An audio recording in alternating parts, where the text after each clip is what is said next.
Today in our 2014 GMC Acadia, we're going to be taking a look at and showing you how to install the Curt T-Connector vehicle wiring harness for factory tow package with 4-pole flat trailer connector. Part number C56245. So here's where our wiring is going to look like once we have it installed on our Acadia.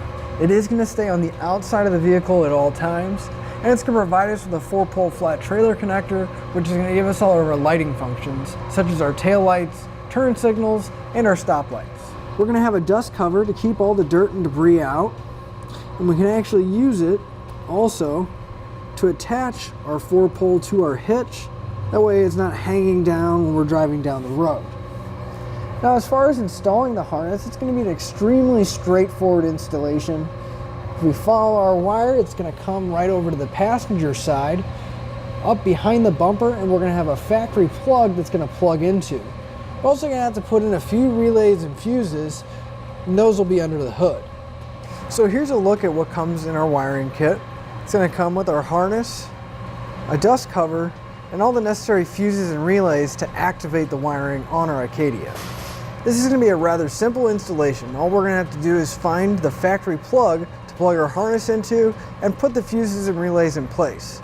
Let's go ahead and do that now. To begin your installation, you're going to come all the way to the passenger side, the very back right by the muffler, and if we come to the very edge of where our bumper is, we're going to want to reach straight up, and in between the outer section of the bumper here and the frame, we're going to have our factory plug. It's going to be a little bit tough to see, but if we reach up in there, we should be able to grab it. Now, there is a little push pin fastener that it's attached to on the side. If you need to, you can go ahead and pull it down, but we can make our connection without having to pull it down. The plug on our harness is going to match the plug on our vehicle, and before I plug it in, I'm going to put a little bit of dielectric grease inside the connector, and that's just going to help prevent any kind of moisture or corrosion from building up inside. So we can take our connector and make sure it's lined up and plug it into the factory harness. You're going to make sure it locks into place. Just give it a gentle tug to make sure it is. Now we're going to route our 4-pole wiring towards the center by our hitch. Just want to make sure that you tie it up and secure it so it's not going to be too close to the exhaust here. I just found this plastic cover right here. I go around it, take one of my zip ties, and secure my wiring. I'm just going to work my way towards the center, making sure I secure my wiring along the way. And if we come over towards the center, we have this bumper support here. I'm going to go ahead and zip tie my wiring to that. Going behind it, we can always go behind our hitch, secure it to our hitch, and then have it coming out right here on the driver's side. For our 4-pole end, we have a couple different options of what we can do. I'm going to take my dust cover and put it on the end here, just slip it over, and then I'm going to use my dust cover to secure my 4-pole to my hitch. Now, we have a Draw-Tite hitch, so it has a built-in bracket, so we do have the option to mount our 4-pole more permanently right here next to the receiver tube. And if your hitch doesn't have the bracket built in, we do have a wide variety of mounting brackets as well as 4-pole brackets that you can install. Now, with our wiring ran, we're going to go ahead and move under the hood and put our fuses and relays in place. So over on the passenger side under the hood is where our fuse box is going to be. We're just going to have 2 tabs on each end that we're going to have to release so that we can get our fuse box up. So if we just push down on that tab towards the bottom, we'll be able to release the clip and our fuse panel will come off. Now we're going to be looking for the fuses that we need to put in, and they're all going to be labeled here on the cover. So we'll start with all of our 10 amp fuses first. So if we come to our fuse box towards the center, we're going to have this gray relay right here with an open spot for a fuse right next to it. Now that fuse is going to be our trailer park lamp. So we can take our 10 amp fuse, put one of them right there. Next, if we come to where our 3 black relays are here, right next to that, we're going to have an open spot. And right below that, we're going to have an open spot.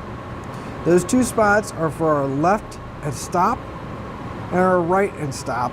So we're going to put one 10 amp fuse in each spot.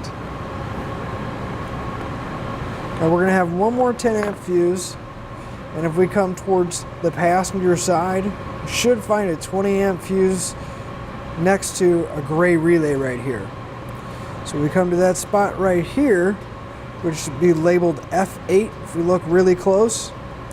That's going to be for our trailer backup. And we can take our last 10 amp fuse and put it in that spot. Now we should have two 30 amp fuses. So if we come towards the center, we'll have this bundle of fuses right here. We'll find a 25 amp fuse. Right above those, towards the center, will be two open slots. This one right in front of it is going to be for the trailer brakes. So we're going to take our 30 amp fuse, put it in place. And then the one right above that is going to be for our trailer power. So again, we'll take one of our 30 amp fuses, should be the last one, and put it in its spot. So now we're going to have a couple relays we're going to need to put in place. Towards the driver's side of the fuse panel, we're going to have two spots open between two factory relays here. We'll take one of our relays, put it in place, and then right next to that we're going to put another one of our relays in. And that should be all the fuses and relays that we have to put in, so we can go and test our wiring and make sure everything works. And just put our cover back in, make sure it locks into place. And in our kit, they do give you a couple extra fuses. We're going to have a leftover relay and a leftover 30 amp fuse, but those are all the relays and fuses that we need to get in place. So I'm going to plug my 4-pole tester in, and if you need one, you can pick one up here at eTrailer.com using part number I26. So now I'm going to go ahead and run the lights and make sure that they're all functioning properly. So if I turn on my headlights, we can see they're working properly, as well as the left turn signal, the right turn signal, and the brakes. Now we can hook up to our trailer and hit the road. And that'll finish up your look at the Curt T-Connector vehicle wiring harness for factory tow package with a 4-pole flat trailer connector, part number C56245 on our 2014 GMC Acadia.